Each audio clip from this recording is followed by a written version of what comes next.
हरे कृष्णा। हम श्रीमद् भगवत गीता के 5वें अध्याय कर्मयोग कृष्ण भावना भावित कर्म इसके 15वें श्लोक को पढ़ रहे हैं। पहले हम श्लोक की कुछ आवृत्ति करेंगे। कौन पहले गाना चाहेंगे?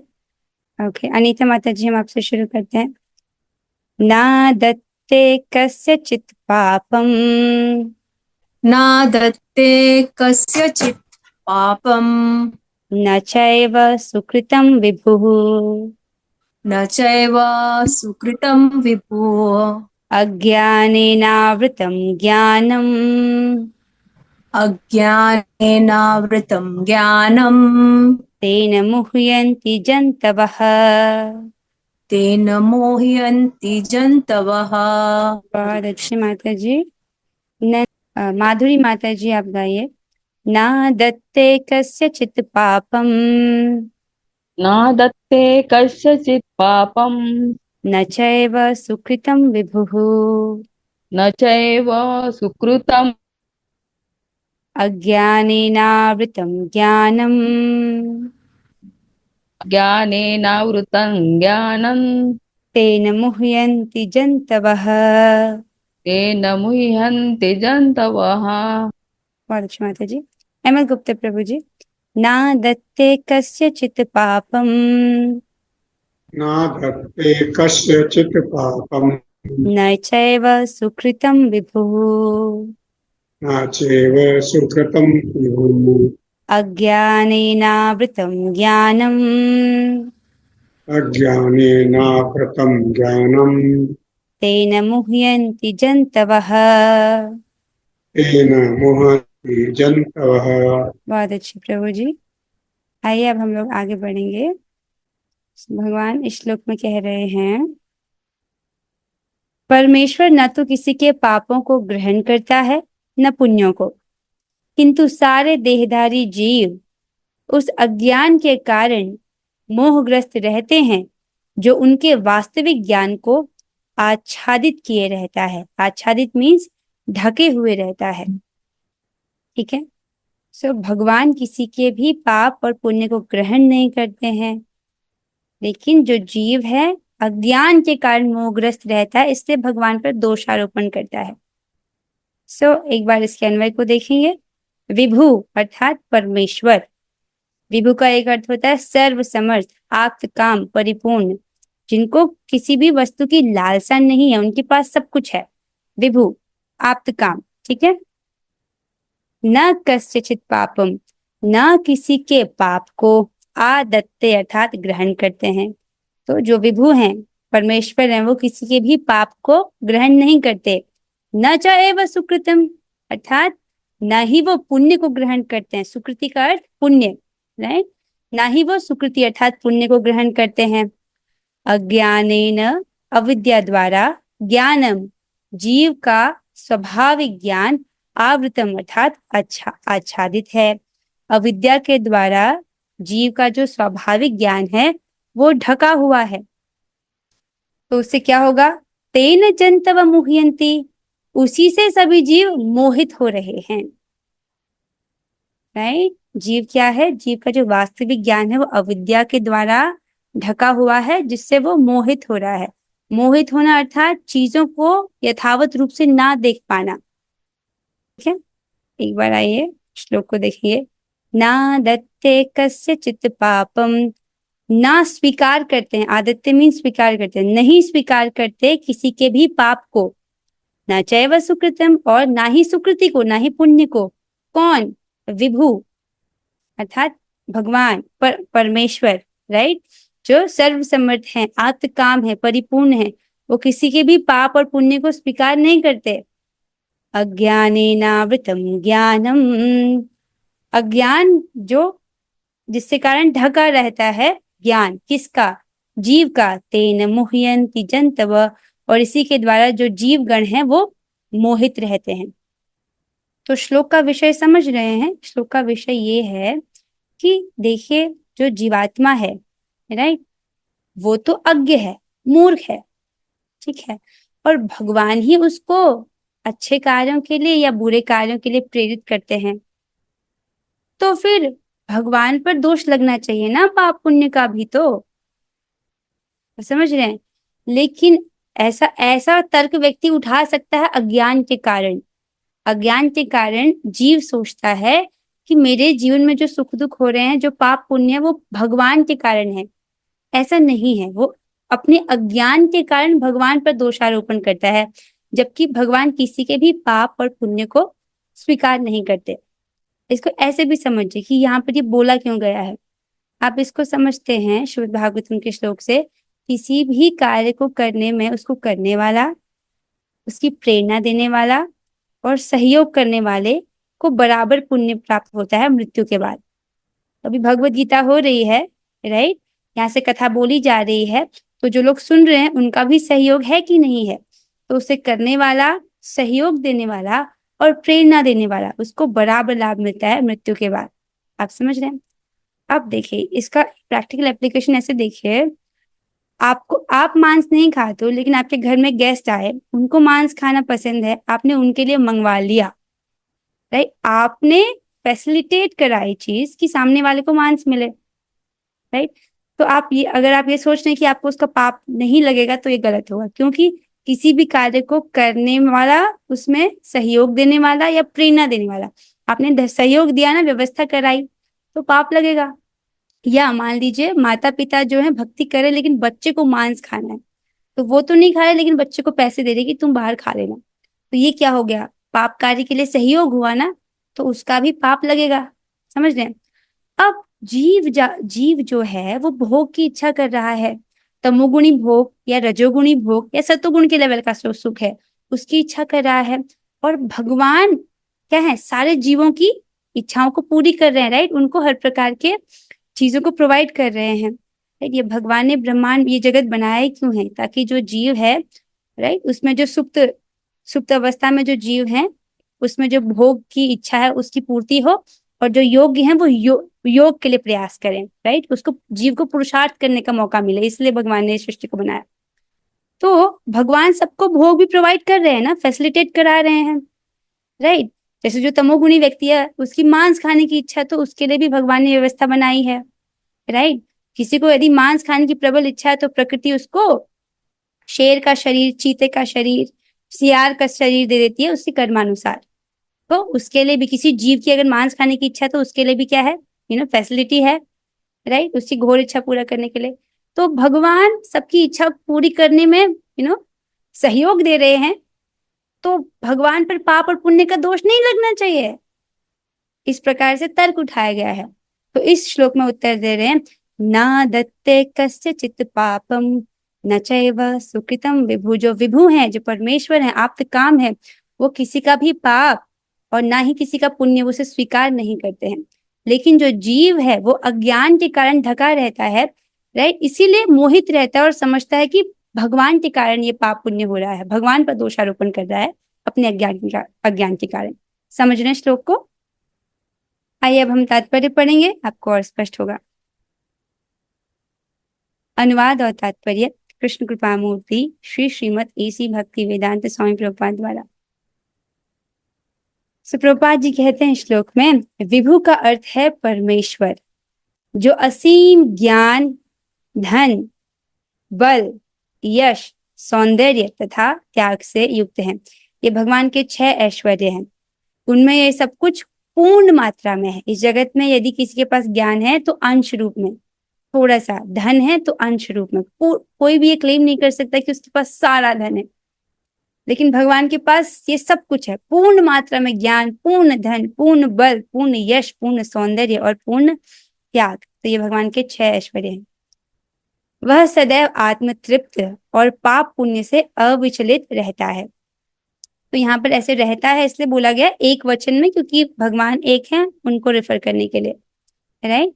भगवान क्या है? हमेशा वो आत्मतृप्त रहते हैं, पाप पुण्य से अविचलित रहते हैं।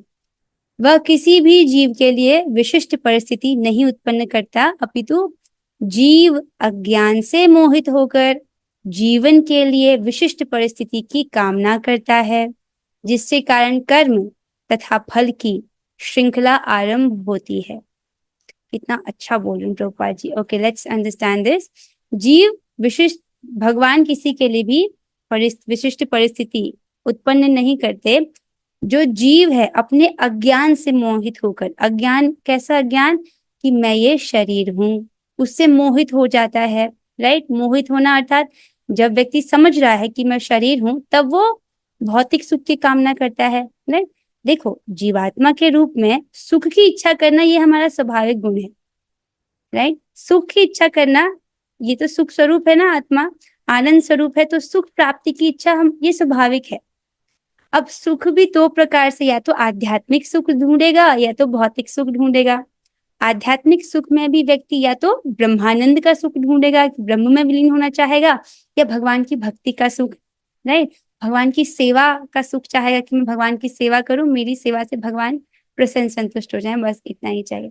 और कहा गया है कि जो भक्ति का सुख है उसके सामने ब्रह्मानंद एक बिंदु भी नहीं है, इतना तुच्छ है। तो ये तो हो गया आध्यात्मिक सुख। उसके अलावा क्या बचा? भौतिक सुख। भौतिक सुख में व्यक्ति क्या सोचेगा? भौतिक सुख जैसे हम बोलते हैं तो भौतिक जगत किससे बना है? तीनों गुणों से, सतोगुण, रजोगुण, तमोगुण से। यदि व्यक्ति के चित्त में सतोगुण है तो उसको सतोगुणी सुख चाहिए। राइट, उसको दूसरों का भला करके सुख प्राप्त होता है। राइट, तो सतोगुण, रजोगुणी सुख, जो जिसके चित्त में रजोगुण है उसको रजोगुणी सुख चाहिए, और धन। उसके चित्त में लोभ होता है, उसको और चाहिए, और चाहिए, और कमाना है। राइट, और तमोगुणी सुख क्या है? आलस, प्रमाद, तमोगुणी आहार, मांस आदि। तमोगुणी व्यक्तित्व वाले व्यक्ति के सामने आप शाकाहारी भोजन रखेंगे, सुंदर प्रसाद देंगे, वो उसको अच्छा नहीं लगेगा, उसको वही खाना। राइट, तो इस प्रकार से भौतिक जगत में वो भौतिक सुख ढूंढ रहा है। ऐसे क्यों? अज्ञान के कारण अपने आप को शरीर समझ रहा है। अब शरीर भी तो दो प्रकार के हैं ना, तो जो भी उसके चित्त में जो गुण हावी है वैसा सुख वो ढूंढ रहा है। तो वैसी विशिष्ट उससे मोहित होकर के जीवन की विशिष्ट परिस्थिति की कामना करता है। जैसे किसी को मांस खाने की इच्छा है तो प्रकृति उसकी इच्छा को पूरा करती है, माया उसकी इच्छा को पूरा करती है। कैसे? उसको ऐसा विशिष्ट देह दिया जाता है कि वो मांस खा सके, जानवर का शरीर दिया जाता है। किसी को खान पान में कोई भेदभाव नहीं करना, भाई हम तो भेदभाव नहीं करते, शाकाहारी ये सब जो आ जाता है खा लेते हैं। राइट, तो प्रकृति देखती कि मनुष्य योनि होकर के इतनी निम्न चेतना, अच्छा ठीक है मैं तुमको सुअर की योनि देती हूँ, उसको कुछ भेदभाव नहीं करना पड़ता आहार के लिए, तो तुम वो बन जाओ। तो किसी को सोना बहुत पसंद है, ठीक है तो उसको भालू बना दो, तुम आराम से निश्चिंत होके सो। इस प्रकार से माया देवी विशिष्ट क्योंकि जीव की विशिष्ट परिस्थिति की कामना है, वैसे उसको पूर्ति कर देती है। तो जिससे कारण कर्म तथा फल की श्रृंखला आरंभ होती है। तो इसका हेतु क्या है? अज्ञान। अज्ञान मतलब अपने आप को शरीर समझना। राइट, और शरीर क्या है? तीनों गुणों का कार्य है। सतोगुण, रजोगुण और तमोगुणी कर्मों को करने के द्वारा ही हमको भौतिक शरीर प्राप्त हुआ है। राइट, तो शरीर किसका कार्य है? गुणों का। तो यहाँ पर जब मैं कार्य शब्द बोल रही हूँ तो आपको इसको कार्य कारण वाले लिंक से समझना होगा। राइट, दूध किसका कार्य है? गाय का। राइट, गाय कारण है दूध का। राइट, तो कार्य कारण से समझिए। उसी प्रकार सतोगुण, रजोगुण, तमोगुण का कार्य है ये शरीर। ठीक है, उससे अपनी पहचान कर रहा है, इसीलिए विशिष्ट परिस्थितियों की कामना करता है, जिससे कर्म फल की श्रृंखला आरंभ होती है। आगे चलते हैं, समझ आ रहा है ना सबको? Okay, very intelligent. जीव परा प्रकृति के कारण ज्ञान से पूर्ण है, तो भी वह अपनी सीमित शक्ति के कारण अज्ञान से वशीभूत हो जाता है। जीव कैसा है? भगवान की पराशक्ति है, चिन्मय शक्ति है, उत्कृष्ट है, फिर भी राइट क्योंकि वो आध्यात्मिक स्फुलिंग है। राइट, इसीलिए वो क्या है? अज्ञान से वशीभूत हो जाता है। इसके उदाहरण में आग और चिंगारी का उदाहरण दिया जाता है। अगर चिंगारी अग्नि के पास है तो वो स्वतः ही अग्नि का गुण प्रकाशित करती है, लेकिन यदि चिंगारी अग्नि के वातावरण से दूर चले गई, किसी और वातावरण में चली गई, तो वहां पर वही चिंगारी क्या होती है? ढक जाती है। राइट, अपने गुण को खोया हुआ प्रतीत होता है, उसको समझ रहे हैं। लेकिन अगर वो वापस आग के संपर्क में आएगी तो वापस से उसका आध्यात्मिक गुण प्रकाशित हो जाएगा। उसी प्रकार जो जीवात्मा है वो अज्ञान से वशीभूत हो जाता है जैसे ही वो भगवान से विमुख होता है। किसी कोई प्रश्न पूछ रहे हैं क्या? अगर कोई व्यक्ति में दो गुण मिक्स हो तो माता जी दो गुण नहीं, हमेशा तीन गुण हैं ही। ऐसा नहीं कि एक, इस भौतिक जगत में ऐसा नहीं कि किसी में 100% सतोगुण है या 100% रजोगुण, ऐसे नहीं है। तीनों का मिक्सचर है, लेकिन एक समय पर एक गुण प्रधान रहता है। राइट, 100% रजोगुण, 100% तमोगुण, 100% रजोगुण, ये सब सतोगुण, रजोगुण, तमोगुण साम्य अवस्था में प्रधान में रहते हैं। लेकिन जब सृष्टि होती है तभी मिक्स हो जाते हैं, राइट। तो हम सभी के चित्त में हैं ये तीनों गुण, लेकिन अलग अलग मात्रा में। एक समय पर एक गुण हावी हो जाता है। स्पष्ट हो रहा होगा, राइट। आगे चलते हैं। भगवान सर्वशक्तिमान है किंतु जीव नहीं है। भगवान विभु अर्थात सर्वज्ञ हैं, किंतु जीव अणु है। जीवात्मा में इच्छा करने की शक्ति है, किंतु ऐसी इच्छा की पूर्ति सर्वशक्तिमान भगवान द्वारा ही की जाती है। अतः जब जीव अपनी इच्छाओं से मोहग्रस्त हो जाता है तो भगवान उसे अपनी इच्छा पूर्ति करने देते हैं, किंतु किसी परिस्थिति विशेष में इच्छित कर्मों तथा फलों के लिए उत्तरदायी नहीं होते। बहुत सुंदर बात है। यहाँ पर पहले तो आपको अंतर समझाया जा रहा है भगवान और जीव में, राइट। जीव अपनी इच्छा की पूर्ति के लिए भगवान पर निर्भर है। चाहे हम जो भी इच्छा करें, यदि हमको अगर सेब खाने की भी इच्छा है, उसके लिए भी हम भगवान पर निर्भर हैं। क्यों? पहले हमको शरीर चाहिए, भौतिक शरीर। देखो, एक प्रेत योनि में जो जीव है आज, उसके पास एक प्रेत योनि है, वो भी एक भौतिक योनि है, सूक्ष्म शरीर है, लेकिन वो सेब नहीं खा सकता है। उसकी इच्छा हुई होके भी वो नहीं खा सकता है, क्योंकि उससे इस प्रकार के कर्म नहीं है कि उसको मनुष्य का देह मिले। तो सेब खाने की अगर इच्छा हमारी है, उसके लिए भी हमको पहले मनुष्य का देह चाहिए, उसमें भी इंद्रियां ठीक चाहिए, और सेब होना भी चाहिए इस जगत में, राइट। और वो सेब हमको प्राप्त भी होना चाहिए, वो होगा हमारे कर्मानुसार। आप समझ रहे हैं? तो कैसी भी इच्छा हो, उसकी पूर्ति के लिए हम भगवान पर निर्भर करते हैं पूरी तरीके से, राइट। बिना परमात्मा के सहयोग के हमारी इच्छाएं पूरी नहीं हो सकती हैं। तो अनादिकाल से आपने जो भी इच्छा की है, भगवान उसे जानते हैं, क्योंकि भगवान ने ही उसको पूरा किया है, राइट। तो कह रहे हैं भगवान विभु हैं अर्थात सर्वज्ञ हैं, सब कुछ जानते हैं, राइट। किंतु जीव अणु है, अणु समझते हैं, छोटा, बहुत छोटा। जीवात्मा में इच्छा करने की शक्ति है, ये राइट, जीवात्मा की इच्छा शक्ति है, किंतु ऐसी इच्छा की पूर्ति सर्वशक्तिमान भगवान द्वारा ही की जाती है। तो भगवान ही जीवात्मा की इच्छाओं को पूरी करते हैं, चाहे वो इच्छा भोग की है या चाहे वो इच्छा योग की है, भगवान ही हमारी सारी इच्छाओं को पूरा करते हैं। समझ रहे हैं इस बात को? लेकिन जीव के कर्मानुसार, ओके। सो अतः जब जीव अपनी इच्छाओं से मोहग्रस्त हो जाता है, राइट, तो भगवान उससे अपनी इच्छा पूरी करने देते हैं। मीन्स यहाँ पर बोल रहे हैं इच्छाओं से मोहग्रस्त, मीन्स जैसे अपने आप को शरीर समझ रहा है। आधार क्या है इन इच्छाओं का? अज्ञान, अपने आप को शरीर समझना, फिर शरीर से संबंधित इच्छाओं को करना, तो मोहित है व्यक्ति, राइट। लेकिन भगवान क्या है, उसे अपनी इच्छा को पूरी करने देते हैं, राइट। किंतु किसी परिस्थिति विशेष में इच्छित कर्मों तथा फलों के लिए उत्तरदायी नहीं होते। तो भगवान बिल्कुल भी रिस्पॉन्सिबल नहीं है कि जीव क्या इच्छा करे। हम क्या इच्छा कर रहे हैं, ये हमारी 100% रिस्पॉन्सिबिलिटी है। आप समझ रहे हैं इस चीज को?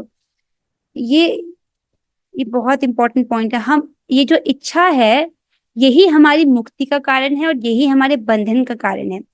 जिस व्यक्ति को इस भौतिक जगत में कुछ चाहिए, कुछ भी चाहिए, कहाँ चाहिए? भौतिक जगत में, उसकी इच्छा की पूर्ति होगी उसके कर्मानुसार, लेकिन फिर से भौतिक जगत में आना पड़ेगा। आप समझ रहे हैं? यदि व्यक्ति कृष्ण की सेवा की इच्छा करता है तो ये उसकी मुक्ति का कारण बनेगा। आप समझ रहे हैं? भगवान की, कृष्ण की प्राप्ति की इच्छा कर रहा है, तो कृष्ण की प्राप्ति के लिए भौतिक जगत में वो बध ही नहीं सकता। आप समझ रहे हो? हमारी इच्छा ही हमारी मुक्ति का कारण है और बंधन का भी। लेकिन जब व्यक्ति अज्ञान से ग्रस्त रहता है, तब उस दिशा में वो कैसी इच्छा करता है? भौतिक वस्तुओं की। तो वैसी इच्छा बंधन का कारण है। सो कह रहे हैं कि जीव जो भी इच्छा करता है, उसका जो भी परिणाम आता है, भगवान उसके लिए रिस्पॉन्सिबल नहीं है, उसके लिए भगवान जिम्मेदार नहीं है, ठीक है। अतएव मोहग्रस्त होने से देहधारी जीव अपने को परिस्थिति जन्य शरीर मान लेता है और जीवन के क्षणिक दुख तथा सुख को भोगता है। इस प्रकार से जीव मोहित रहता है, मोहग्रस्त है, राइट, अपने को शरीर मानता है और जो भी उससे कर्मानुसार जो सुख दुख के फल हैं उसको वो भोगता है। इसमें भगवान इसके लिए उत्तरदायी नहीं है, राइट। यहाँ पर एक उदाहरण मुझे याद आ रहा है, जिस प्रकार आपने पढ़ा था, राइट, जंगल में बारिश हो रही है, जंगल में खूब वनस्पतियां उगी हैं, बड़े बड़े वृक्ष उगे हैं, फलदार वृक्ष भी हैं, कांटीली झाड़ियां भी हैं, हर प्रकार के वनस्पतियां उगी हैं। तो क्या बारिश कारण नहीं है उन पेड़ पौधों का? है। बारिश हो रही है तभी तो जंगल हरा भरा है। अगर बारिश ना हो तो जंगल सूखा पड़ जाएगा। समझ रहे हैं? वहां पर पूरे जगह पे सूखा पड़ जाएगा। तो बारिश तो कारण है, लेकिन कौन से बीज से कौन सा पौधा निकलेगा, राइट, ये बारिश की जिम्मेदारी नहीं है। तो हमको कौन सी योनि प्राप्त हो रही है, उस योनि में हमारे को हमको कौन सा सुख दुख प्राप्त हो रहा है, उसके लिए भगवान रिस्पॉन्सिबल नहीं है, वो जीवात्मा के कर्मानुसार है। ठीक है, आगे चलते हैं। भगवान परमात्मा रूप में जीव के चिरसंगी रहते हैं। फलतः वे प्रत्येक जीव की इच्छाओं को उसी तरह समझते हैं जिस तरह फूल के निकट रहने वाला फूल की सुगंध को। वाह, देखो वाह, भगवान क्या है, चिरसंगी हैं, अनादिकाल से भगवान हमारे साथ में ही हैं। कहाँ, हमारे हृदय में ही रहते हैं। कहते हैं ना भगवान, सर्वस्य चाहम हृदय सन्निविष्टो, मैं सभी के हृदयों में स्थित हूँ। तो कब से स्थित है, अनादिकाल से। चाहे आप किसी भी योनि में जाओ, राइट, किसी भी योनि में आप गए हो पास्ट में, हमेशा भगवान आपके चिरसंगी रहे, आपके साथ रहे हैं। ठीक है, फिर कहते हैं फलतः प्रत्येक जीव की इच्छाओं को उसी तरह समझते हैं जिस तरह फूल के निकट रहने वाला फूल की सुगंध को। देखो, भगवान सुअर के शरीर में भी रहते हैं, और सुअर की कैसी इच्छा है, वो मल खा रहा है, फिर भी भगवान उससे निर्लिप्त हैं। भगवान कॉकरोच के शरीर में भी उसके साथ रह रहे हैं, राइट, और कॉकरोच को जो भी खाना पसंद हो, भगवान उससे भी निर्लिप्त है। आप समझ रहे हो। उसी प्रकार से भगवान हमारे पास में रहते हैं, चिरसंगी हैं, इसलिए वो हमारी सारी इच्छाओं को जानते हैं। आगे चलते हैं। फिर कहते हैं, तो भगवान सारी इच्छाओं को समझते हैं, सारी इच्छाओं को जानते हैं। ये इच्छा जीव को बद्ध करने के लिए सूक्ष्म बंधन है। पॉज करते हैं। ये इच्छा जीव को बांधने के लिए एक सूक्ष्म बंधन है, जो दिखाई नहीं दे रहा, लेकिन है बंधन। आप जिस व्यक्ति को 3 लाख रुपए कमाने की इच्छा है या 4 लाख रुपए कमाने की इच्छा है, तो अब उस इच्छा के लिए वो कर्म तो करेगा, राइट, और उस कर्म के लिए उसको नो बाध्य हो जाएगा, उसमें बंध गया है कि नहीं, वो बंध गया, राइट। उसी प्रकार से जीव की जैसी जैसी इच्छा है, राइट, वो उसको बांध देती है, राइट। अगर हम भौतिक जगत में कुछ प्राप्त करने की इच्छा कर रहे हैं तो हमको भौतिक जगत से बांध देगी। अगर हम आध्यात्मिक इच्छा कर रहे हैं तो हमको मुक्त कर देगी, राइट। इसलिए भगवान की भक्ति की इच्छा करनी चाहिए, भगवान के प्रेम प्राप्ति की इच्छा करनी चाहिए, कृष्ण को प्राप्त करने की इच्छा करनी चाहिए, क्योंकि कृष्ण इस भौतिक जगत में कहाँ रहते हैं, भगवान नित्य ही अपने धाम में रहते हैं, राइट। वैसे यहाँ पर भगवान अपने नाम और अर्चा विग्रह के रूप में तो है ही, राइट। पर भगवान नित्य ही अपने धाम में रहते हैं। भगवान मनुष्य की योग्यता के अनुसार उसकी इच्छा को पूरा करते हैं। आपन सोची होत नाय, प्रभु सोची तत्काल। हम कितना कितना कुछ प्लान करते हैं, लेकिन वो होता नहीं है, लेकिन अगर भगवान सोचते हैं तो तुरंत वो हो जाता है। तो भगवान क्या है, मनुष्य की योग्यता के अनुसार उसकी इच्छा पूरा करते हैं, राइट, इज वेरी इंपॉर्टेंट। उसे कर्मानुसार, उसकी योग्यता अनुसार। अतः व्यक्ति अपनी इच्छाओं को पूरा करने में सर्वशक्तिमान नहीं होता, किंतु भगवान इच्छाओं की पूर्ति कर सकते हैं। वे निष्पक्ष होने के कारण स्वतंत्र अणु जीवों की इच्छाओं में व्यवधान नहीं डालते। भगवान कैसे निष्पक्ष है, किसी का पक्षपात नहीं करते भगवान, राइट। हम जीवात्मा बहुत छोटा है, उसकी वो इच्छा करने के लिए स्वतंत्र है, उस स्वतंत्र इच्छा में भगवान कोई व्यवधान नहीं डालते। कोई तमोगुणी चित्त का व्यक्ति है, उसको तमोगुणी सुख चाहिए तो भगवान उसकी व्यवस्था करते हैं, लेकिन भगवान उसे निर्लिप्त रहते हैं, ठीक है। तो इसको पॉजिटिवली देखिए ना, जिसकी भक्ति करने की इच्छा, भगवान उसको वहां भी तो प्रेरित करते हैं, राइट। जीवात्मा की जैसी इच्छा है भगवान उसको पूरी करते हैं उसकी योग्यता के अनुसार। मुझे लगता है इससे आगे हम कल पढ़ेंगे, ठीक है। ओके, विद दिस हम आज की कक्षा को यहाँ पर विश्राम देते हैं। किसी कोई प्रश्न है तो वो देख सकते हैं। नहीं है कोई प्रश्न, सबको सब समझ आ गया है, दिस इज वेरी नाइस, बहुत अच्छे बहुत अच्छे। ओके, सो अब हम 3 बार हरे कृष्ण महामंत्र करते हैं। इससे पहले कि दिस विद लास्ट थिंग मैं आपको छोड़ना चाहूंगी कि सब चीज का सार है कि आप भजताम प्रीति पूर्वकम, ये हम सब सुन रहे हैं, लेकिन भगवान क्या कहते हैं, तेषाम सतत युक्तानाम भजताम प्रीति पूर्वकम। जो प्रीति पूर्वक मेरा भजन करता है, सतत ही निरंतर ही मेरे भजन में लगा रहता है, उसे मैं ये बुद्धि योग प्रदान करता हूँ, जिसके द्वारा मुझ तक आ सकता है। उसको भगवान बुद्धि देते हैं जिससे भगवान के पास आ सकता है, राइट। यही तो हमको चाहिए। वो कैसे मिलेगी, जब हम प्रीति पूर्वक, बड़े प्रेम से भगवान की सेवा में लगे रहेंगे। आपके पास चाहे जो भी सेवा हो, राइट, आप जो भी सेवा करते हो आप कोशिश करो उसको प्रेम से करो। प्रेम से करने का क्या अर्थ है?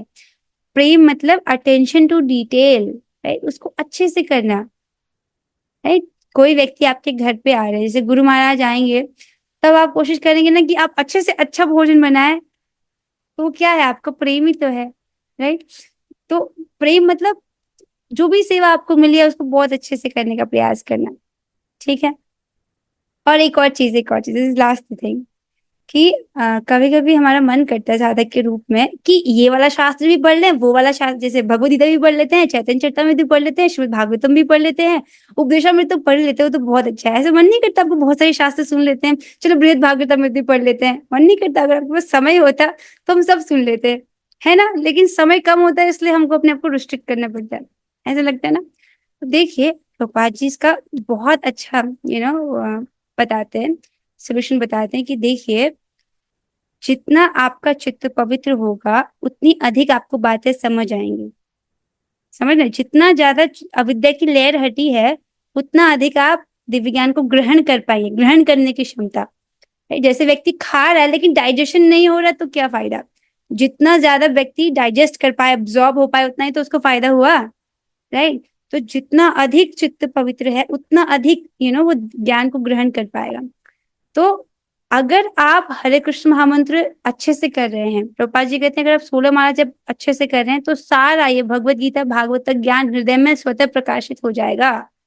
ये है मतलब अगर हम जप करते हैं उससे क्या होगा? हमारी चेतना शुद्ध होगी, राइट। और ज्ञान तो आत्मा के पास ऑलरेडी है ही, ज्ञान बस ढका गया है, राइट। आत्मा का ज्ञान नष्ट नहीं किया गया है, ज्ञान शक्ति तो है, उसको ढका गया है। तो जब हम जप करते हैं तो ये अविद्या की लेयर हटती है। प्रभुपाद जी कहते हैं कि वो जो ज्ञान है वो स्वतः प्रकाशित हो जाता है, राइट। तो क्या समझना है कि कल सुबह बहुत अच्छे से जप करना है, ठीक है। यही सब कुछ का like this is the main thing, बहुत अच्छे से करना है जब। स्पष्ट उच्चारण और सुनने का प्रयास है। विद दिस हम आज की कक्षा को यहाँ पर विश्राम कर रहे हैं। आप लोग अपने माइक को ऑन कीजिएगा, हम 3 बार हरे कृष्ण महामंत्र करेंगे। हरे कृष्णा कृष्ण कृष्ण कृष्ण हरे हरे हरे राम हरे राम राम हरे हरे राम राम राम हरे हरे कृष्णा कृष्ण कृष्ण कृष्ण कृष्ण कृष्ण हरे हरे हरे राम राम राम राम हरे हरे कृष्णा कृष्ण कृष्ण कृष्ण कृष्ण हरे कृष्ण हरे हरे राम हरे राम राम राम हरे श्रीमद् भगवद गीता की जय, श्री प्रभुपाद की जय। और कोई कोई कहूंगा हरे कृष्णा